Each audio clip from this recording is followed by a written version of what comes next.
Atong bakwion ang atong mga hiwi nga pamaagi, kay ang kabag-uhan magsugod sa kaugalingon man. Mayong adlaw, ako si John Luis Camilotis, usa ka Configuration Stage 2 seminarian sa Diocese of Tagbilaran. Ngani karon sa Seminaryo Mayor de San Carlos. Magdungan kita pagpamalandong sa pulong sa Dios. Mga igsuon, karon anaa na kita sa ikaduhang semana sa atong pagpangandam ug pagtukaw sa pag-abot sa atong manunubos nga si Hesukristo.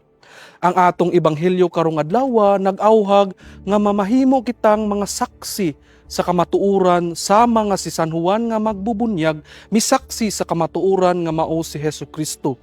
Kita usab adunay misyon sa pagsaksi sa kinabuhi sa atong Ginoo diha sa atong tagsa-tagsa ka mga kinabuhi.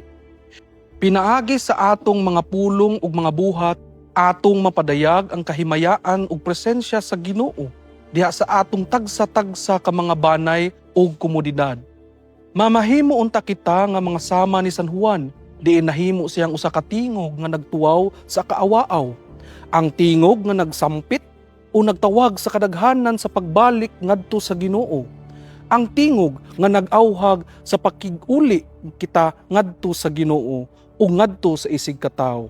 Ang tingog nga nagsangyaw batok sa hiwi nga pamaagi sa atong panggobyerno.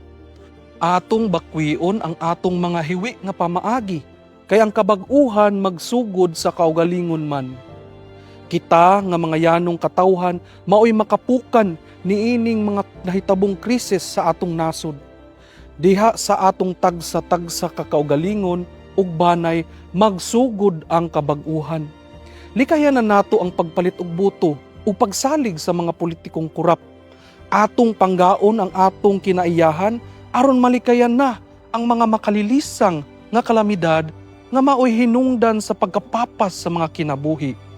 Ug atong isipon nga igsuon ang atong mga kabus ug sinilikway nga mga miyembro sa komunidad aron mamahimo kitang usa ka banay, ang banay sa Ginoo. Kita maoy mamahimong tingog nga nagsaksi ni Jesus ug nagsangyaw sa kinaiya nga na mao ang kamatuoran, ang dalan ug ang kinabuhi. Hinaot unta mga igsuon niining panahon sa Adbyento, kita unta makabaton og mga hiyas nga sama sa mga hiyas ni San Juan nga magbubunyag. Ang hiyas sa pagpaubos, ang hiyas sa pagsaksi, ug ang hiyas sa pagsangyaw. Aron niining atong panaw sa kalibutan, mahimo kitang instrumento sa gugma sa Ginoo ug panaghiusa sa tanang katawhan.